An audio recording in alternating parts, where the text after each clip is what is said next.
meeting. This is a monthly thing. Same time, same place. Board meeting, 12:01, two usually. We told the participants that this time so very much. Miss Alice, if you could start with a prayer, with the flags. Would you all please stand? In honor of the greatest Savior. Yes. Oh, wait, it's right. The greatest country in the world, all of our freedoms.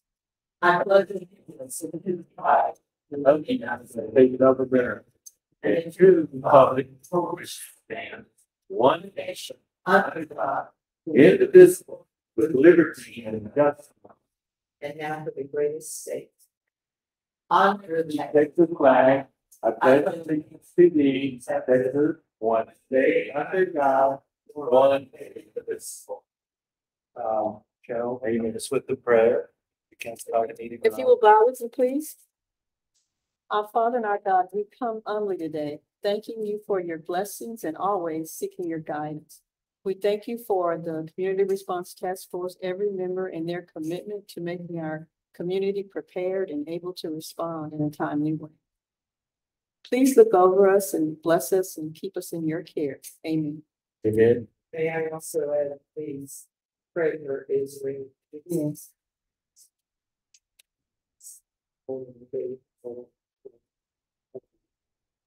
Thank you. Well, we'll go around the room and then I'll the introduction of our speaker. And I'll start with myself because you know, usually go around the room, then I forgot to introduce myself. My name is Sweet. Been involved with CRTF since it started. It's near and dear to my heart. It really is a wonderful thing for our community. You know, by now we've been doing this for 20 years. We've made a big impact in the community. When stuff happens, we're there. Our partners are there because it is a partnership. You know, we're only as good as our partners are, but they're there. So we haven't had this disaster strikes. You know, click on our app, post their needs. People will read it. Solutions will come. Not from the obvious source necessarily, because the person's not reading it, we don't have it to get, but we know something that's it to get. So it's a quick thing. Portless logo when we're before anybody comes. So that's our role. So anyway, my name is Silly, and I'll just say what class president or treasurer, secretary for now. We organize, and these are all people that have given a lot to the community through CRTF. So thank you very much. A lot of those who notice, but it is. And then this Alice, I can move forward. And Cheryl, I'll pick on you because you were a board member for forever. I don't know people. Good afternoon. I'm Cheryl Biden. I'm a retired emergency manager and a former board member. Let me go around the room. Introduce us. I like to do it. Yeah. Hi, I'm Cassie Tom. I am a member of the Rotary Club of Lake Houston area. They've been so supportive. Simon has been with the club. Really, it's been making that sense. I'm Frank Harmon. I'm a volunteer with the Tascasita Fire Department. The fire department has supported people in the amateur radio community to set up a station that will provide communications throughout the Houston area. If there's ever a massive emergency, which is totally disrupting other types of communications. And cell phones can be disrupted, and there's plenty of actual evidence of that, although we tend to be kind of lazy and forget that too can disappear. So the amateurs when everything else fails, the amateurs have the capability of providing communications throughout the area to other hospitals, to other emergency facilities, to law enforcement, the power company, the water, and so on. So we very much appreciate the support of the fire department here with providing station and equipment to be used in the case of an emergency. That is just, use the word delicious, but it's wonderful. Because that's our biggest fear, is using communication. And we're so internet based. Let's take much. Eventually we'll catch up and do it again. But there is that moment where we need to go back to basics. And that's what we're talking about. And love it. You might add that amongst the radio clubs here, we have people in the clubs that are assigned to the different locations, the hospital, the emergency center, something like that. So we can cover, if all of our people can sneak away from there and leave their families in good shape, then we can cover the county pretty well. The some indications are playing, and that's what CRTF does. We're the catalysts in the other talent, here's a clear talent that's connect, well, have it, but I don't have to get right now, but you want this one does. That's what we do, so communication fields. But we probably don't have internet during a certain type of disaster, but we can communicate ourselves between each other.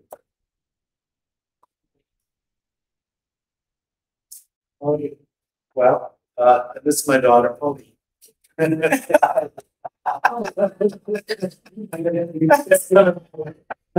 Stop. We start a disaster. Well, let me introduce our speaker, and thank you so very much. So this is going to be taped, and we're going to be putting that on. Thanks.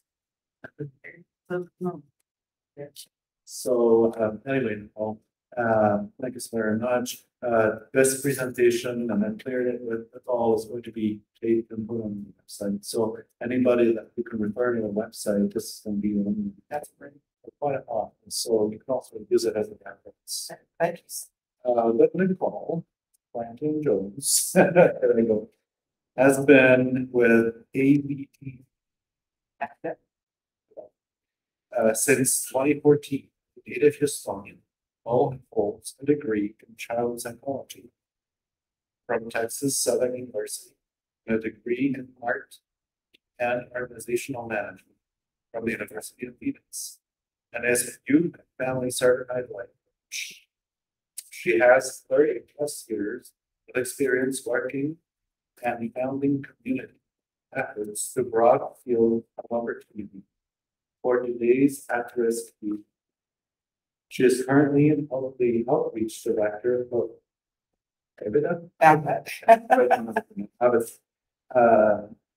aid to victims of domestic abuse, where she is dedicated to educating the community in the impacts of domestic violence in an effort to end this long-time problem, not only among adults, but also amongst young adults.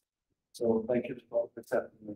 Oh, it's my pleasure. It is such a pleasure to be here. This has been long-standing. Thank you so much for the introduction.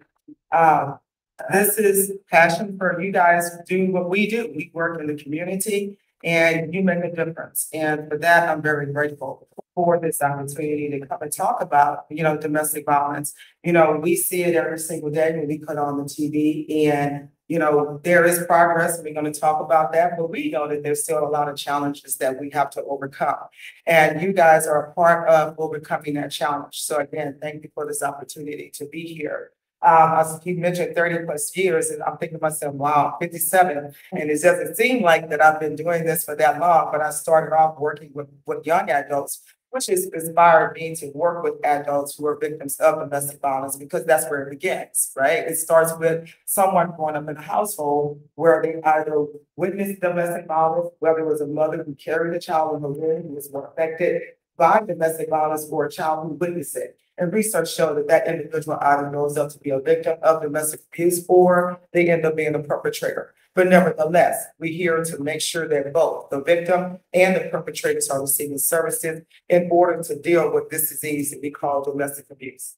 Again, my name is Nicole Franklin-Jones. I'm the Director of Outreach with AIDS Victims of Domestic Abuse, better known as ABDA, or whatever one of the other names you name. I'm okay with that. So a little bit about ABDA. How many of you have ever heard of ABDA? Well, that's why we're here. That's why we're here. So when someone asks you that question in the near future, you can say, absolutely, I've heard of ABDA. ABDA's mission is to end family violence by advocating for the safety and self-determination of all victims. And often enough, we think of a victim as being a female and a gentleman, a heterosexual relationship, but that's not what we look at it as. We look at a victim as anyone who lives in the content of a home, who feels intimidated, threatened, who feels as though their lives will possibly be taken because one individual has chosen to gain power and control over a victim.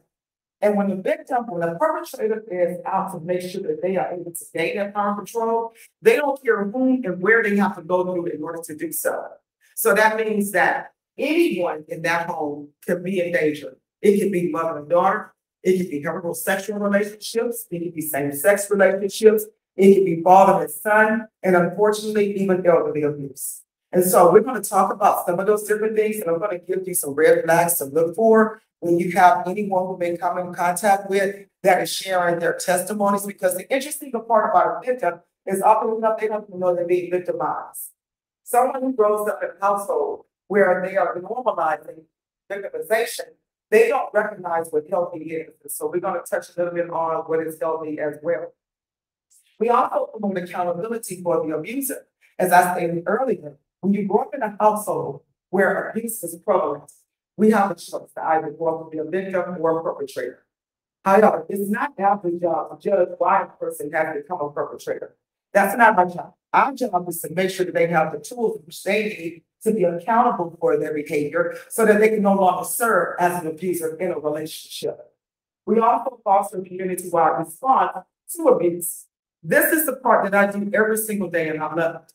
Not only do we go into the juvenile justice system, I go into the women's federal prison, I go into the school system, may it be elementary, middle, and high school. I work with the faith community, I work with hospitals, you name it, corporate organizations. And I educate just exactly what I'm going to be sharing with you today. One of the things that I've come to realize in doing this work for over 30 years and working with young adults is that we cannot assume that an individual understands and know how to identify what a healthy relationship is. So one of the questions I always ask young adults when I work with them, and I would love to ask you guys that question this morning, is who taught you how to have a healthy relationship, and just exactly what is it? Has anybody ever had that question asked to me? Wow. I started to about to go out. Probably not parents, they're the models that you affiliate with first, early in life. And what did they teach you? I think that my mom taught me compassion and a mutual respect. Mutual respect. My father was from a different perspective, so. Okay. I was going to ask you that. You said my mother taught me. So I get that. I appreciate that. Anybody else? Who taught you? Just exactly what did they teach you? So I asked this. Yes. Well, I think your parents are probably the best and strongest influence on children as they're growing up. Mm-hmm. And fortunately, there was never any instances of abuse when I was growing up. And then when I got married, my wife established the ground rules that if I ever struck her, she was gone, and I believed it. Yeah, you said, I believe it. I believe it to this day. How long you been married? About 57 years. Well, and that's what they believe. They really believe it. Yeah. Well, my parents are from Asia, and they have a certain perspective. I wouldn't say that I would adopt their perspective on health. In my own home, I was a molested by half siblings, and my father, when I came to him, said, "I love all of you equally." So that didn't really help. Right. in my situation. So I wouldn't consider my own principle. And believe it or not, I appreciate you saying that. And you're right, it should be our, but unfortunately, what you just stated is true. When I work with young adults and I ask them that question, they say, no one really talking. You know, one young man said, he learned playing video games. I don't know how you can do that, but he was convinced that was his foundation for learning how to play, how to have a healthy relationship. A lot of young adults would say, I just kind of look around to see if somebody is doing something that demonstrates love and compassion, the word that you use. And unfortunately, probably 85% of our young adults have no one to teach them. They watch video games, they watch TV, they watch movies, they listen to music, they do whatever they can to try to learn how to have a healthy relationship. And unfortunately, believe it or not, some individuals, they go out and they seek that healthy relationship, but they don't know if it's healthy. So they're mimicking something that they don't even realize that possibly may not definitely be a healthy relationship. So what that tells me is that we have a lot of work to do. That means that, you know what, the simplest thing is that I've been told by a young adult, he said, "Miss, if I can just see someone holding hands in public and showing affection, I will do it." That is something that is just as simple as that. And unfortunately, we don't have that a lot. So we have a lot of work to do as a team. And 57 years of experience, wow, you can teach a lot of young adults what that looks like when it comes to healthy. And let me say this really quickly. I have been panicking when I walked through the door because I really thought this was a body, and I just thought this was going to be a whole new training. I'm kind of looking over there, and I'm like, is it? No, okay, I just want to double check and make sure it doesn't sit up on me. So again, I'm also community-wide response to abuse, and this is why I'm out in the community educating on just exactly what is healthy compared to unhealthy. And talking about how to identify the red flags of an unhealthy relationship, which we're going to touch on today. I've been providing services in the Greater Houston for over 40 years. And it's interesting because before I started working there, I didn't know that those services were even there. And so think about how many others are in the community that don't know what resources are out there for them, which is why I'm so excited about being out here presenting to you today. I always say it's fortunate, but it's unfortunate that we've had to be able to extend services to Fort Bend, Walnut Ridge, and Washington County. It's unfortunate because that tells us that domestic violence has spread out to these different communities. It's fortunate because now we have the resources and attorneys to be able to work with not only victims, but services also for perpetrators as well. So there's a good and a bad. And yes, we have a lot of work to do. Absolutely. Are we getting there? Yes, we are. This is my hope right here. I love this slide because every time I do a training, it reminds me that yes, we have progress. Challenges, absolutely. But progress is amongst us. There was a time, I know in my generation, where you did not openly talk about domestic violence in your home, right? How many of us have probably been in that space where what we did in our home stayed in our home? Right. Absolutely. Absolutely. And now I'm saying that that's not always the case, that it's okay to admit that you're in an unhealthy relationship, that it's okay to speak up and speak out. And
you a list of resources, and we update this periodically, of where you can send someone who may be a victim of domestic abuse. And on the front of this is what we're going to cover, the do's and the don'ts, because we have to understand when working with a victim, there are things that we want to do, and there are things that we definitely do not want to do that puts their lives in more danger. Yes. Can it be abuse without, like, if they don't hit you, they just? Yeah, I got you.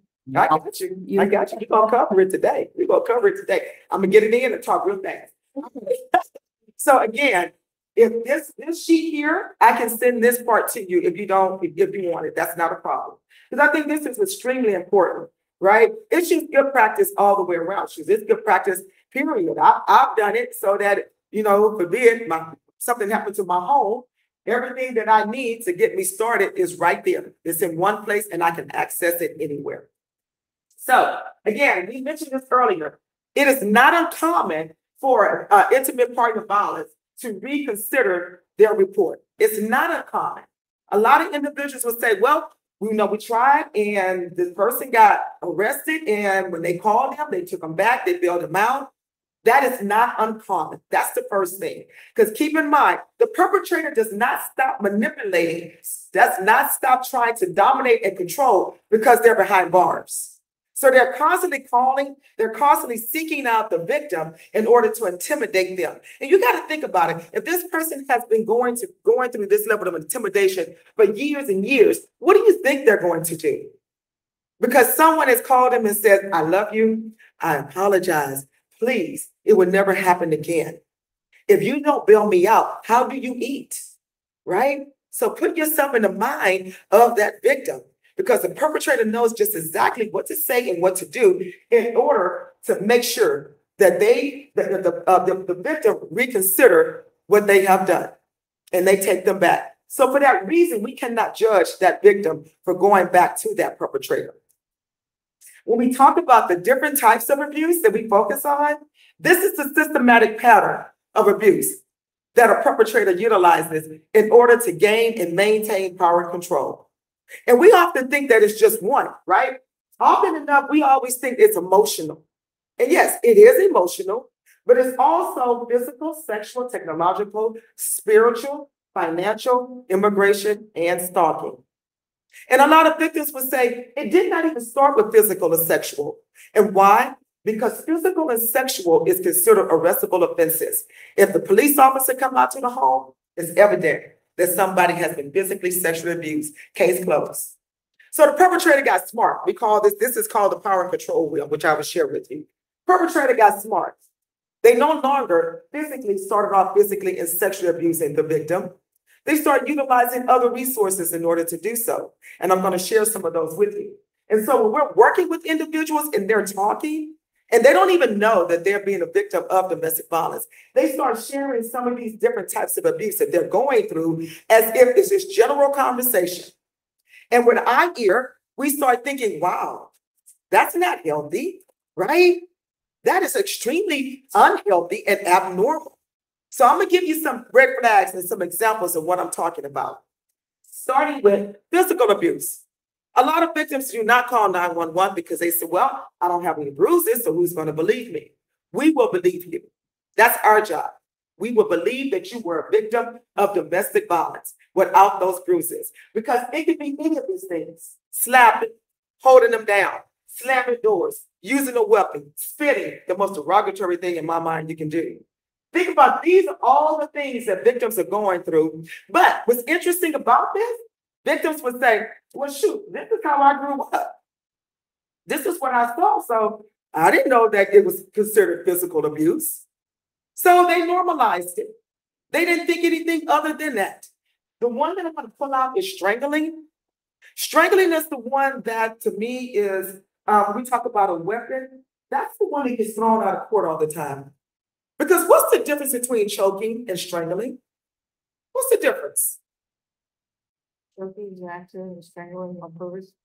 Strangling is on purpose. If I drink my water and I'm swallowing and I'm coughing because it went down the wrong pipe, or eating some of that cake and one of them, it looks really good and one of them peanuts get caught, that's me choking. Strangling is with the intent to do bodily harm and purposely take someone's life. Thank you. And we live in a society where we normalize that word, choking, right? That's what we say, choking.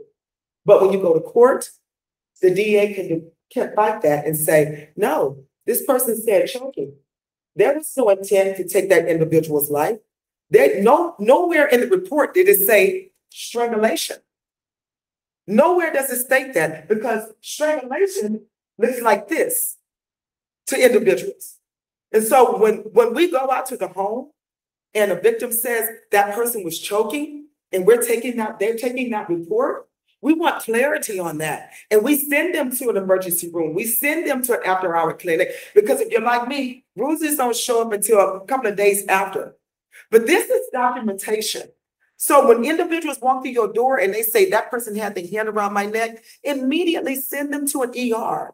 So we can document that, because that is a form of strangulation. If I choke on my peanut, I'm not going to look like this. But if somebody's intentionally trying to take my life, think about how long your hand had to be around my neck, cutting off my oxygen for me to look like this. This is strangulation.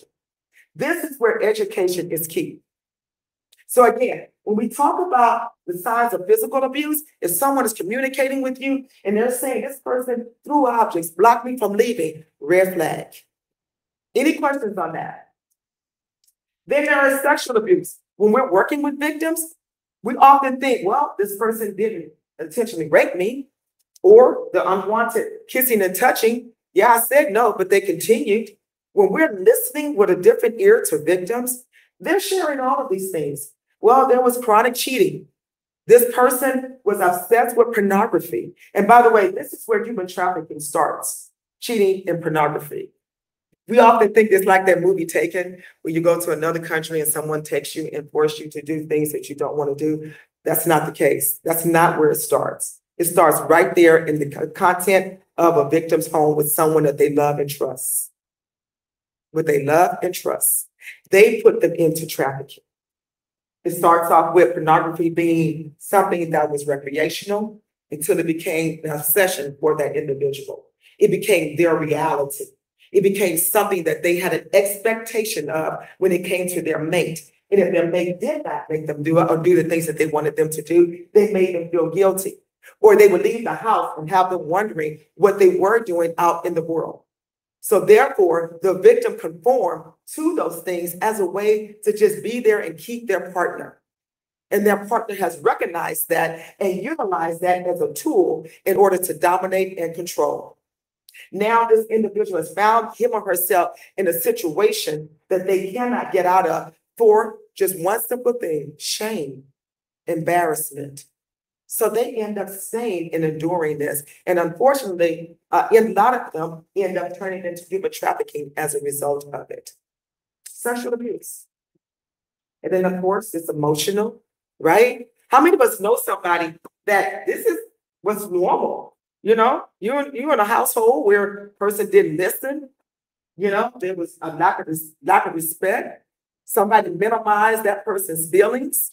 When we talk about that emotional abuse, victims have stated and will always say, I'd rather be physically abused than emotionally and mentally abused. Because the scars on the outside would dissipate, but those scars on the inside is everlasting.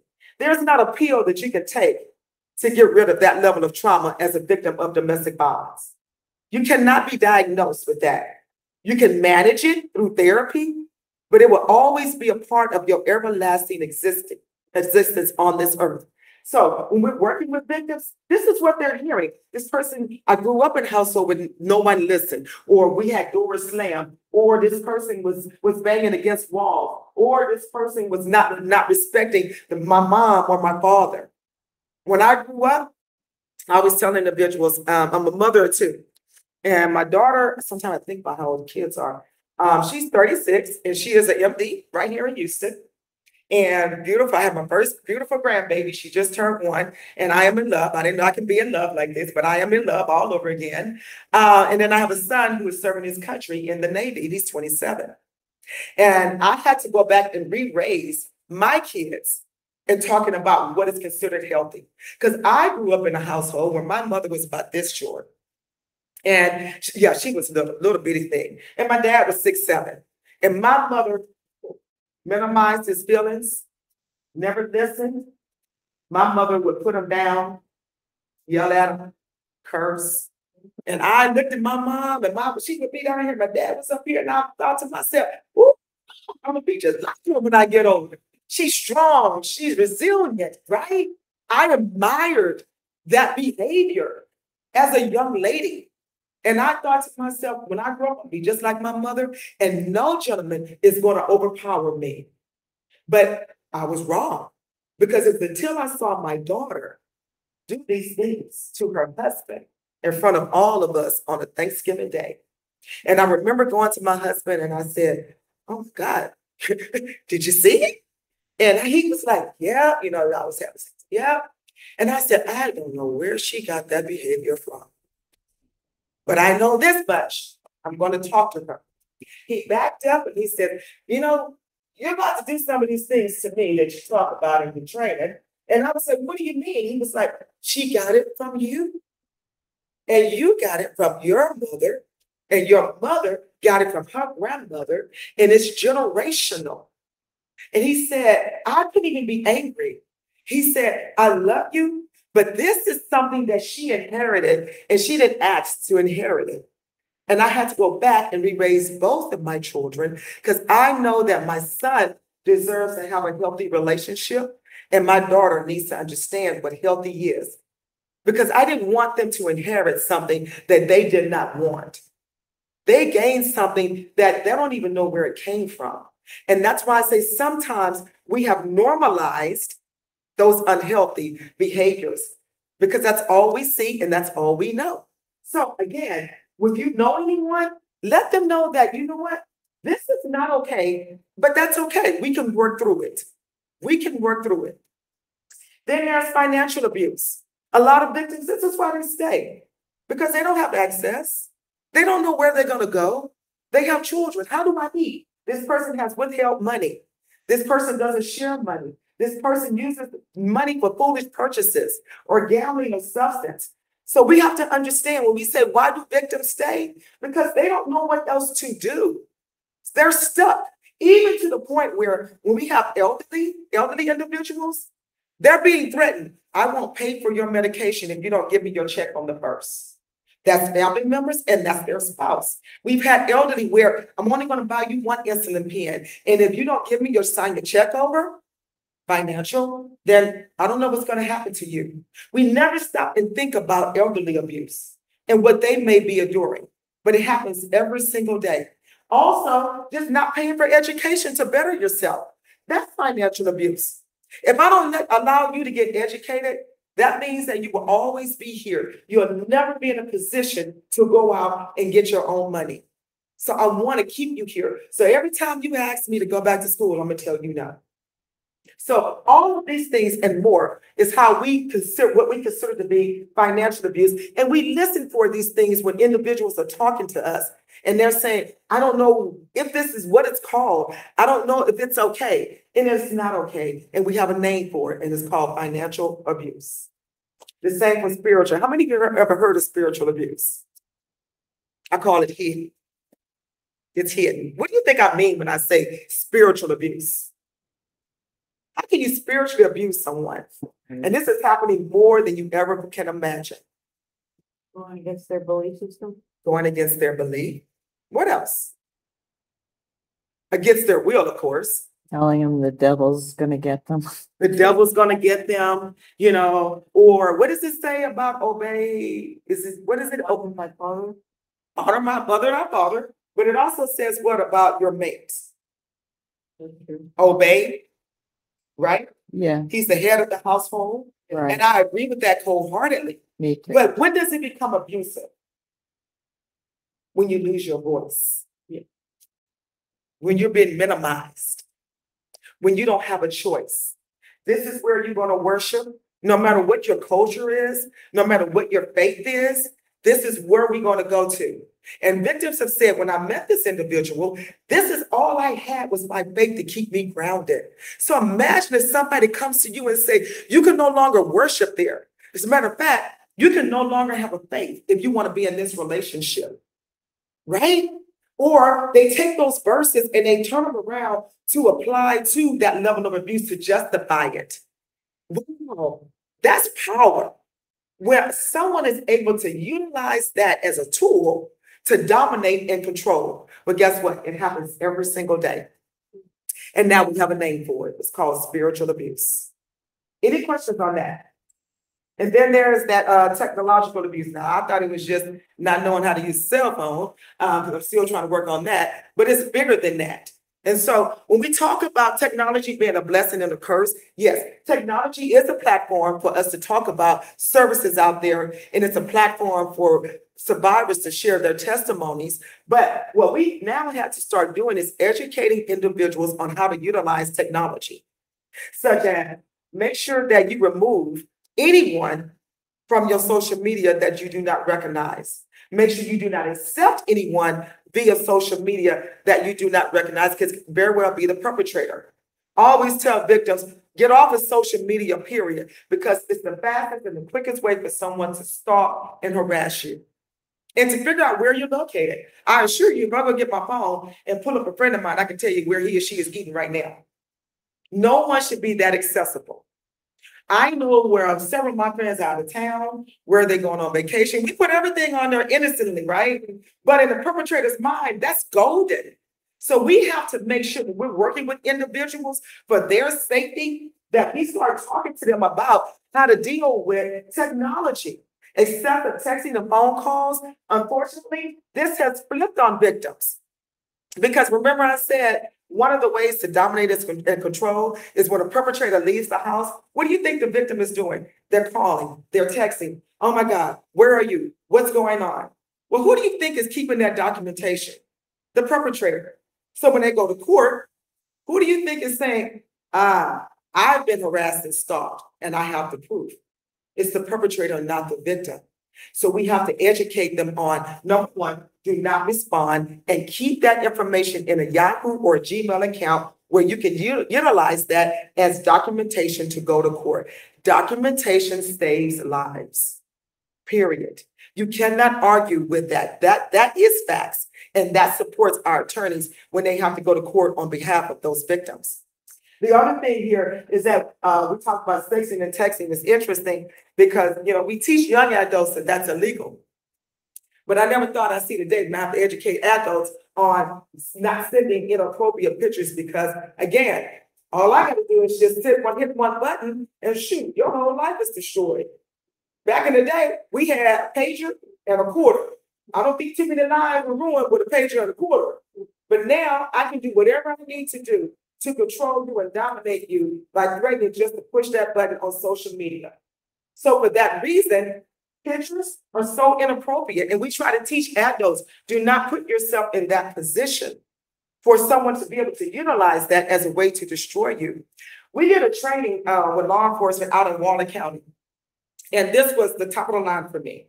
We knew about tags being put into bags, sewn into clothing items, aware tracking, put into phones. We can educate victims about going to sell your cellular plan and getting your phone checked, or taking your car to break check and letting them check it periodically.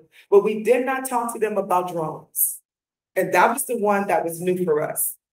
There was a victim who got a protective order, did what they were supposed to do. That person was removed out of their life, and they could not figure out how their spouse still knew everything that was going on in their home. And it took a little 5-year-old to look up in the air and say, Dad, there it goes again. For a whole year. They were using a drone in order to stalk and harass their victim. And then when I say a person would do what they have to do to maintain that power control, is to that length of what they would go through in order to do so. And it took the DA, it took them over a year to be able to press charges on that individual because they had to come out the book. They had to go on the book. It's funny when something like that happens, how people got to blow the dust off the book and try to find something to charge that person with. And they finally did it, and they finally won their case after a year. That is what a perpetrator will do in order to dominate and control. And we have to be aware of those things. And they're changing every single day. Technology changes every day. And they're just as smart as they ever want to be. They're looking for ways to destroy that individual's life, because you have to think about it. It's rejection. It is simply rejection. And if nobody teaches that individual how to manage that rejection, then what happens? They destroy that person that's in their life. Immigration is another one. We've had to teach individuals that, first of all, we don't care about your immigration status. Our job at ALTA is to make sure that you're safe. So for that reason, we work with so many other organizations. We work with immigration attorneys, and we work with organizations such as Catholic Charities to make sure that you understand what your rights are here in the state, especially if you are considered a victim of domestic violence. They have rights also. They do not have to feel as though if I step into your doors, I'm going to be deported. That is not a reason to stay in an unhealthy situation. So we go and we educate on what their rights are, and we educate them on what a perpetrator would do, not allowing them to get a job, not allowing them to speak English because they know it's going to afford them to different resources, threatening to call ISIS on them. A lot of individuals don't even realize that they are documented here in the States. They do legally have rights to be here, but that perpetrator has planted that seed in their head. And they destroy their passports and any other form of documentation so that they don't know any better. And that's the way of making sure that they continue to dominate and control them. And that is why we have to educate. So we share these things with them. And if so many individuals would say, oh my God, I didn't realize it. This is me. I probably do have ID. I probably do have a passport. I thought I did, but the perpetrator told me I didn't. Education is key. Any question? And then that's stalking. I always say, yeah, I remember when stalking back in the day was cute when you were in high school and somebody didn't want to break up with you and they showed up at your class and you thought, I'm just that cute, they don't want to break up with me. You know, they stalking, they looking outside the window. Stalking was really cute when we were growing up. But now we see every time we put on the news, someone is stalking to the point of their lives being taken.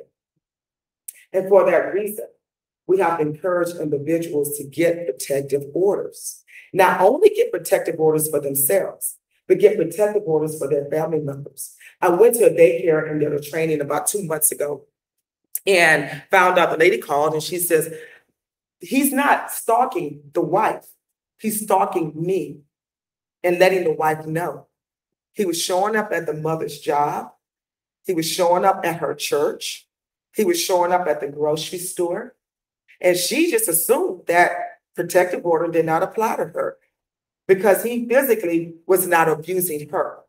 And we had to educate once again that yes, for you, your children, and anyone else that person may be harassing and stalking.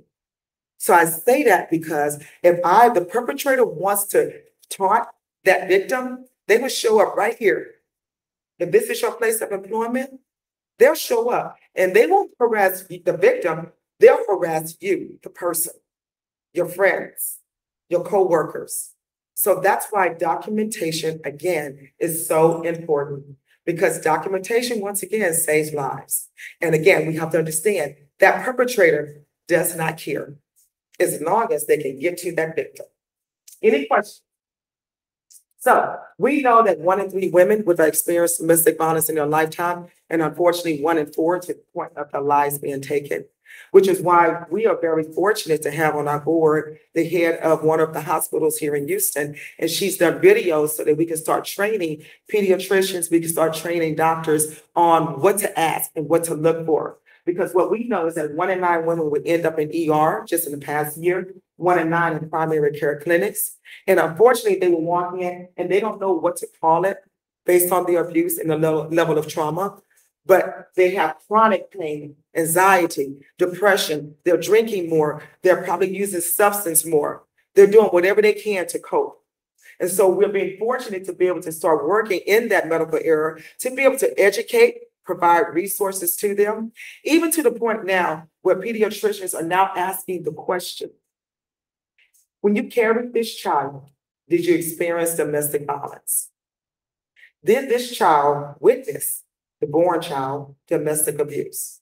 Because a child that's been diagnosed with ADD and ADHD, those are the same signs of a child that have experienced domestic violence. And the child inside of the womb deals with more of the traumatic event than even a child that witnessed it. And that is so unfortunate because we're not diagnosing young adults appropriately. We're putting them on medication to sit in the classroom and be able to focus.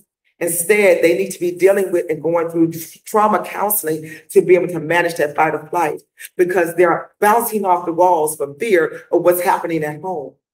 And so we recognize that. And so as a result, we offer free trauma counseling, not only for the victim, but also for the children. And I call it the hidden victim. Because yes, we should focus on the adult victim, absolutely. But we cannot negate the fact that that young child is experiencing it also. Yes. What about men being abused? You know, it's always women, women, women. No, this is. Tell me about that. It is the same thing. So thank you for bringing that up. 1 in 4 men would experience domestic violence, 1 in 9 to the point of their lives being taken. But why do you think men do not report? They're ashamed. They're ashamed. Why do you think they don't report? Well, because the legal system is not on their side. Or is it not? Yes. They can socialize to feel like they can handle it. They can handle it. Yeah. Yeah, what was yours? Because they would be embarrassed to admit. Yes. Yes.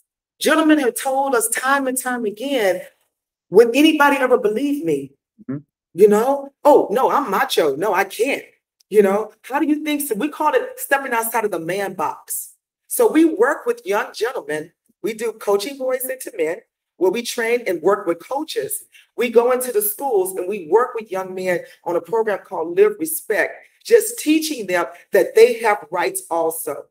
When gentlemen walk through our doors, we give those testimonies because do you know how many gentlemen have walked through our doors and won their cases and won custody over their children? Yes, 85% are females, but we also do recognize that there are a lot of gentlemen out there who don't know what to do, and we educate them. We provided special programs so that they really do understand what their rights are. I'm thinking that what you're seeing is the top of the iceberg. That I think it's that traumatic because abuse could be subtle, could be covert, you know, and not knowing they're in it. They don't know that they're in it. Yeah. They don't. I did a training for law enforcement out in Pasadena last week, and the gentleman walked up to me and he said, I wished I knew you were here. He said, because I was so abused to the point where I was getting cigarette burns. And he said, when she would come home, if I didn't have a martini ready for her, all hell would break loose. Absolutely. Yeah. So he said, I would rush home, and he was a big guy, law enforcement officer, and I would have that drink as soon as she walked through the door. He said, but I didn't have the courage to report it because I was ashamed, and who would believe me?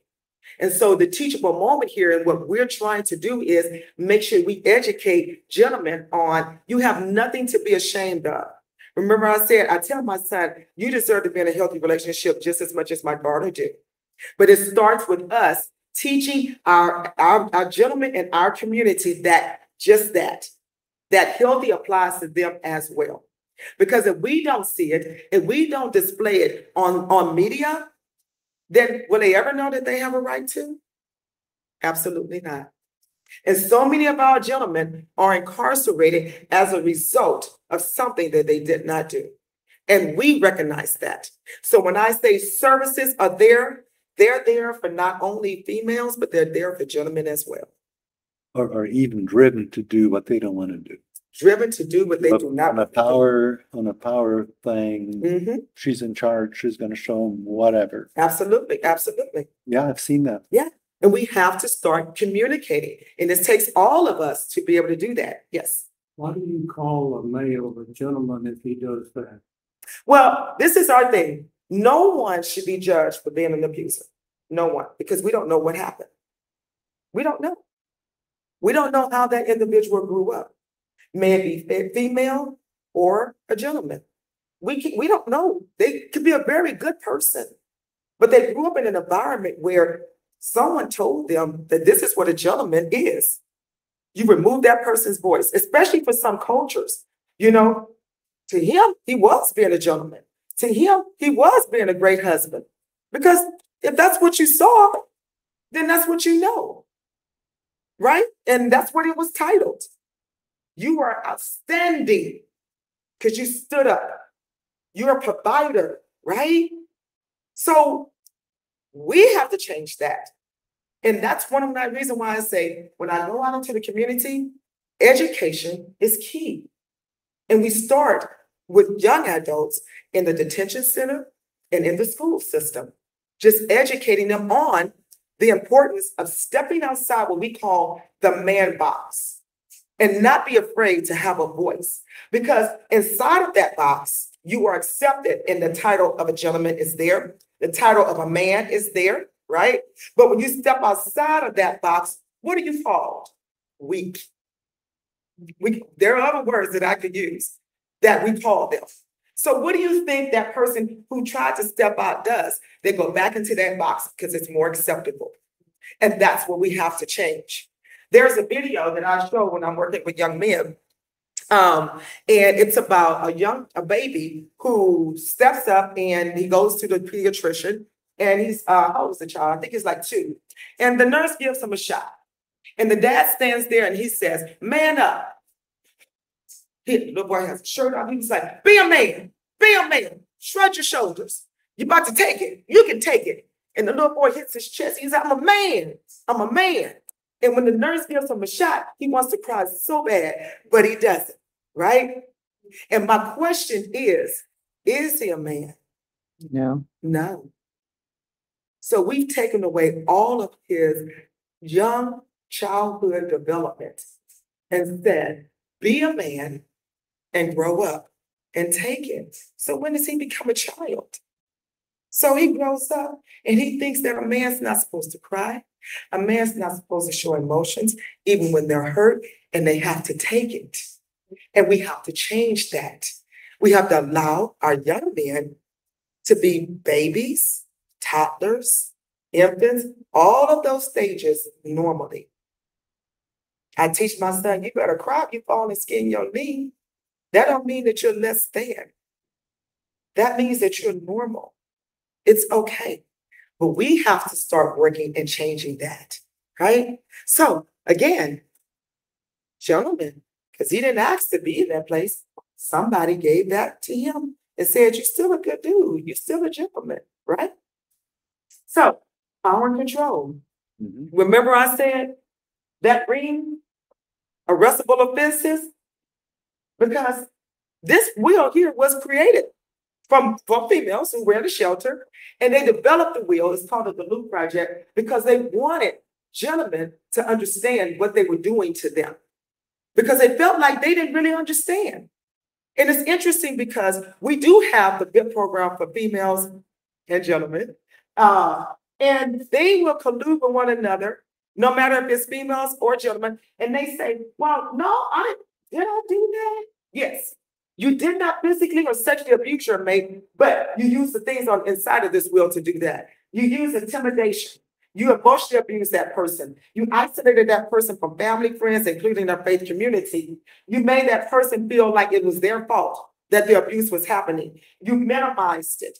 You said it's not a big deal. I only called you out your name. I only hit you one time. What's the big deal? Or you use the children in order to dominate and control that person to stay in that unhealthy relationship or privilege.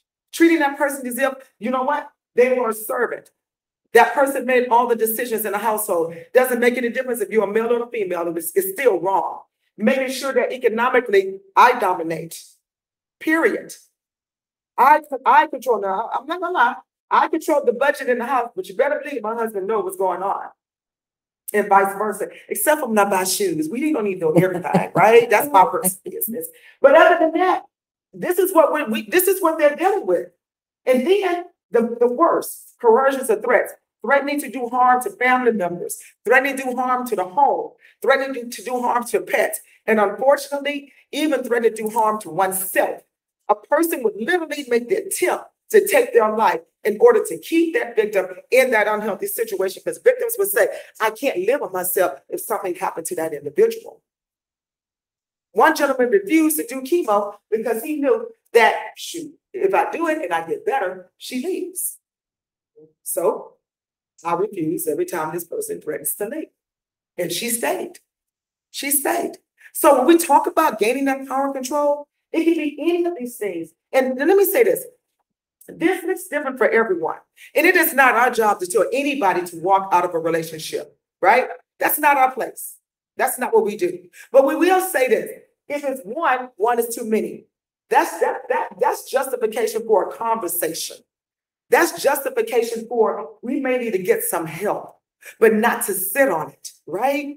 Because when you sit on it, you're telling the perpetrator that this is okay, and it's not okay. We have to change this, because this is what perpetrators do. And this is where we start the solution. We know it's violence, right? Anger. Perpetrators get together and they say, I was angry. I'm sorry. It won't happen again. Or I was under the influence of alcohol or a substance. I apologize. Or, man, my environment changed. When the pandemic kicked, everybody was using the pandemic as a reason to be abusive, right? I'm not like this, but you know what? The pandemic, I can't leave. So that's why I'm abusive. Or PTSD from incarceration, military. Some even say based on the environment I grew up in. Or stress. Shoot, I was stressed dropping from Sugar Land way over here because it was a cop riding me. So I was really stressed. But I didn't come here to take it out on any of you, right? So we blame stresses for it. Or mental disorder. I didn't take my medication, but now that I have it, I won't be abusive again. So this is how perpetrators get together and they collude and they use all of these, which of course equals to violence. And this is what we tell them. You're absolutely right. Those are contributing factors, but they're not causes. Because how many of you have been angry, but you didn't go home and abuse someone that you love? Or stressed out because of what might be. You talked earlier when I came in, and look at where our world is right now. But you didn't come in and dump it on your peers, right? You tell me your name one more time. What about Your today? name? Alice. Alice said, oh, I'm sorry, because I said I had a chance to look at the news. She said, I apologize. She could have said, dang, I can't believe you didn't know. Right? Where do you live? Where are you from? But she was very understanding and empathetic to me because I had had a chance to look at the news. And I appreciate that. And so for perpetrators, we cannot continue to justify these behaviors by these factors. And what's interesting is that they do it so much that even the victim starts utilizing these factors to say, well, it was just this one time, and this is why. There's never a cause for anyone to be abusive to someone that they love and care for. And even if you don't love and care for them, there's still no reason. It's about breaking the cycle. I want you to get into the mind of a perpetrator when I go over this cycle, right? This is a cycle that I share often, and unfortunately, even with young adults, because this cycle always starts with a honeymoon, right? Mm-hmm. It always starts with things are good, isn't it? Love, even in the love bombing. Love. Completion. Oh, it's beautiful. You're skipping on a good day. And that doesn't make a difference if it's a new relationship or an existing relationship. When it's good, it's great. And yeah, we get into a routine, everything is good, it's kind of easy peasy until tension kicks in. And what is tension to a perpetrator? What changes that can create tension? I'll start you off. I lost my job. What else? You had children. Bills increased. The light bill, $700, that's mine. What else is tension? Life changes. We cannot always be in the honeymoon phase. I wish we could, but we know that that's not our reality. But for a perpetrator, tension is a trigger because you got to think about it. In their home, when they grew up, tension means react. And I don't mean react in a calm way, react with violence, which that's where that abuse kicks in. But then when the perpetrator calms down, they turn around and they say, I'm sorry, forgive me. It'll never happen again. I love you. Let me send you flowers. Let me buy jewelry. Let me take you to Red Lobster for them biscuits, because everybody know them biscuits is good, Red Lobster. Let me do whatever I need to do to make it okay. And so the victim says, well, okay, I'll give you another shot, right? But then you're steady going through this 4 to 7 times. But now the perpetrator thinks in him or herself, well, you know what? Okay, they stayed, right? Because we are conditioned to say, what? Work through it. It'll be okay. So now the perpetrator says, I don't have to honeymoon no more. I don't care about a routine. Everything is tension, trigger, abuse. And now I'm not even going to excuse it away because I know that you're not going anywhere. And how do I know that? For fear of what I might do to you, a fear that you would never find anyone else like me. Or now I know that you really love me because you stayed, because you hope that things are going to change.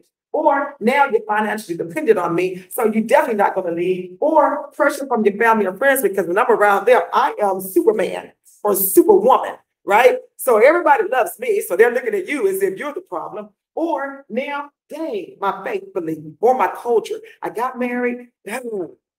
I've had individuals say, if I walk away, my own mother and father will ostracize themselves from me, and I can no longer see my kids. So I have no other choice but to stay. Or low self-esteem put on by the abuser. So even though I didn't believe I was nothing, after a period of time, I'm starting to believe that I'm nothing, right? My self-worth is just gone. Or ongoing intimidation put on by the abuser. Lack of emotional support because I've been isolated from any and every one. Or fear that nobody's going to believe me because I've been isolated for so long. So I just stay in it. And of course, I don't trust the criminal justice system because they let this person out on bond. And now I'm living in fear. So when we ask ourselves, why do someone stay? This is why they stay. And we have to teach them that it's okay to get out of this cycle. Because for a lot of individuals, this becomes generational. And this is where the change starts. We teach them about healthy, because if you don't teach them what healthy is, even if they get out of that unhealthy, they're going to find the same characteristics and get back into another unhealthy situation. So we have to teach individuals just exactly what equality is and what a healthy relationship is. You ever seen someone say, why do you keep picking up the same person? You keep getting into the same, different look, same personality. Because no one has taught them that this is what healthy is. So we teach young adults this, and we teach adults just exactly what a healthy equality relationship is. I said long-term impact. If I had time, I would show you this video. This video is a young lady that asked for a 911 call. She was 12. She called 911 on her parents, and you can hear her screaming, just her voice is just scorched. She's like that. She just can't, oh my God, please help me. And the call goes dead. And the 911 operator says, oh my God, and she cursed. This young lady was 12 when this abuse, when that call was made. When she grew up, she became a victim of domestic violence herself. Her parents, even after this tragic event, stayed together. And we ask ourselves, does it have impact on children? Absolutely. Absolutely. It doesn't change. And that's what we have to understand. Violence is a learned behavior. If you ever get a chance, you can pull this video up, First Impression, and you can see what a person can do to help a young child who has gone through this type of trauma. How do we help them manage and live? Can we provide them with tools? Absolutely. That's why we offer free trauma counseling at AFDA. Because if we don't, again, they either grow up to be a victim or an abuser of themselves. Children learn what they live. That exposure to trauma, it chemically alters their brain. There's a break in their brain, right? That's why sometimes we see adults who act like they may be 50 and they act like they're 15, 16, 17, right? Because it stopped. Their brain stopped at that trauma. And when they start healing, they start going through therapy and healing, they're trying to get all that time back that they lost. And can they be healed? Absolutely. But we have to recognize it and know how to refer them to get that support and that help. This is how you can help. Just recognize. Start recognizing, respond, and refer. Domestic violence is a different type of trauma that a lot of individuals confuse with just regular going to counseling. It is so different. Victims will never speak in front of a perpetrator, so therefore we do not recommend it. right? We have to start looking at those signs. When they walk through the doors, we tend to ignore them, you know? Oh, you got a bruise on your arm. Oh, okay. Now you got one on this arm. We have to start paying attention. We have to start listening with a different ear when they say things that, you know what, well, this person calls me out of my name, they're disrespectful, or they isolate me, but you know what, it's okay. Or I don't have any funds to take care of anything. You know, I don't know, this person controls all the finances. This is where it starts, just by recognizing the signs. Listen, believe, validate, show empathy and compassion, right? Do not re-victimize the victim by questioning their story. Maintain confidentiality. Have these things available. This card was designed for victims. You fold it. It's easy to hide. Victims, this is what we normally pass out to them, but this is what they need because this is hidden, whereas the perpetrator will not be able to see it. And so I left all of this back there for you, and our job is to make sure that we keep you in supply. That's our job. So when we talk about refer them to professionals, you have support. You don't have to take this on. We need you, but we also hope that you need us as well. We document just exactly what they're telling you, not what we hear. You know, we're in the business of healing. So, you know, we want to make sure that we're writing exactly what that victim says and not what we thought they may have said, because that helps their case when they go to court and know our boundaries. We never tell a person to leave. You guys saw on the news a couple of weeks ago that innocent bystander who went to help a friend and she lost her life. Mm-hmm. That's because she didn't get all the facts. And you know why? Because the victim was not in the position to give her all the facts because they were dealing with their own level of trauma. So this person went in with a pure heart to try to save a life. Instead, 911 and resources are how we save that life.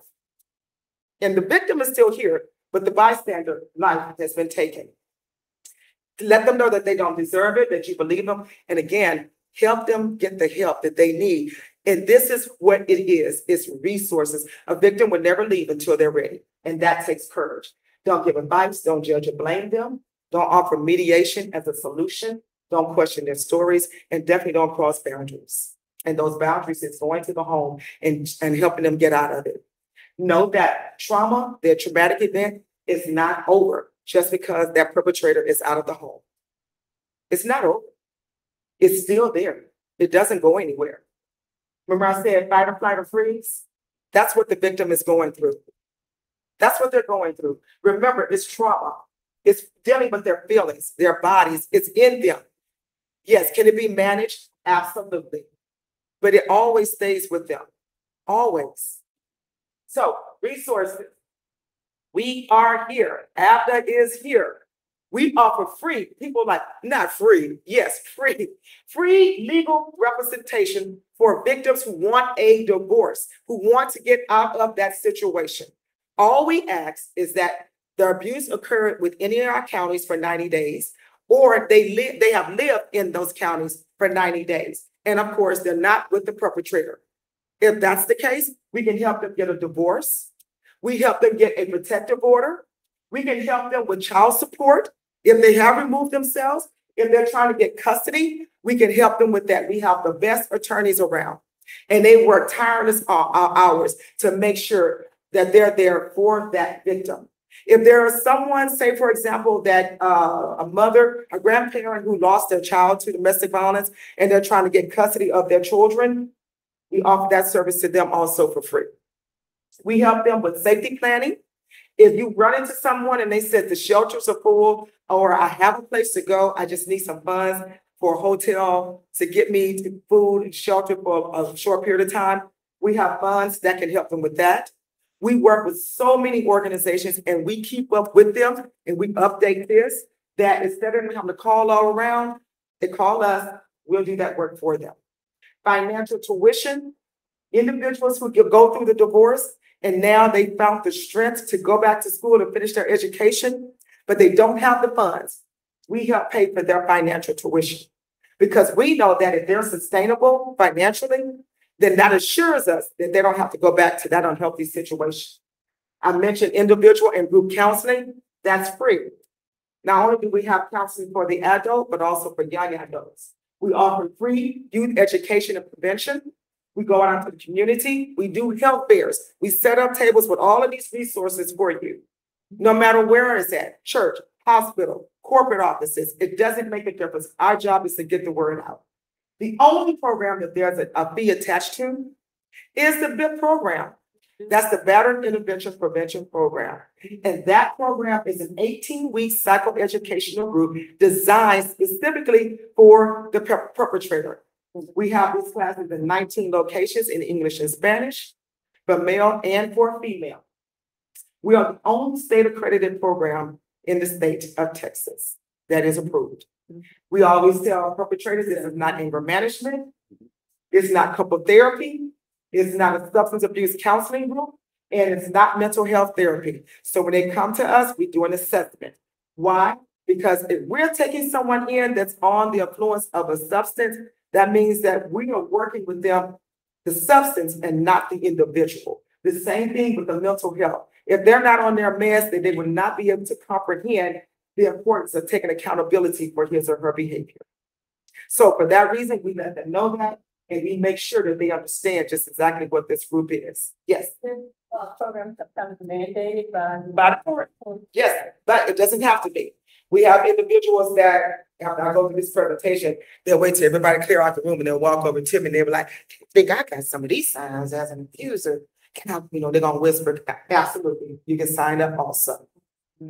Absolutely. And I think that I empower them, and I think it takes courage to be able to say, I didn't feel like I was that person, but I am, and I'm gonna get the help that I need also. Any questions? So if you want to make a referral on the behalf of an individual, I can send you this form. You fill it out. The highlight is information on the abuser. The top part is talking about services, and you can fill it out, have them sign it, fax it to us. We can give them a call and make sure we start that service. So if anyone walks to your door, and I'll send this to you guys, anyone walks to your door and while they're there, get them while they're there. If they don't want you to fill it out on their behalf, you can send them to these two locations. First and third, they can walk in, ask for one of our advocates. They can get their stuff done immediately. The same for the second and the fourth Tuesday of Thursday of every month. All they have to say is, I'm looking for the advocate. All right, any questions? And I'll show you, this is just our locations and how widespread we are. So, Bruce is saying, paying class forever without any support in him. I'm grateful for you guys allowing me to go over 2 minutes and just for this time. Yes. Do you work for the crime victims? Yes. Program? We train them. Okay. Yeah, we train their advocates. So. Yep. And if you ever need anybody needs to train them, 35 years. So wow, they need hear about you. Yeah. Back then. Yeah.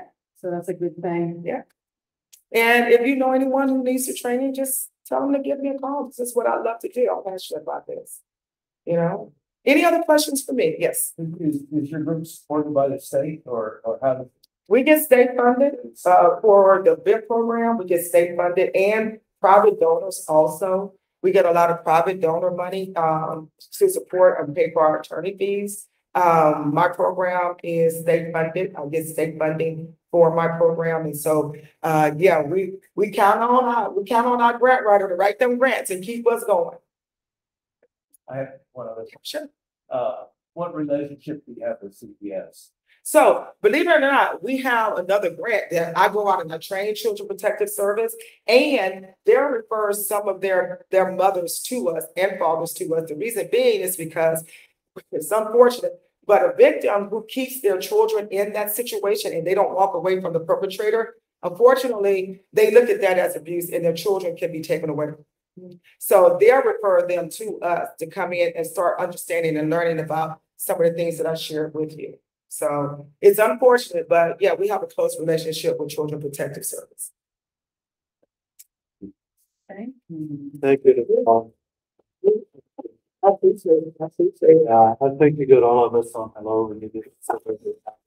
Thank you so much. Thank you so much. Thank you so much. I'm here for you guys, and please, whatever you need, I'm gonna leave all of this back there for you with my card. Take whatever you need. You have your card? Yeah, I left some on the table for The you. presentation will be on our website, so it's a resource. Oh, good, good. Thank you, guys. Thank you. I look forward to seeing you again.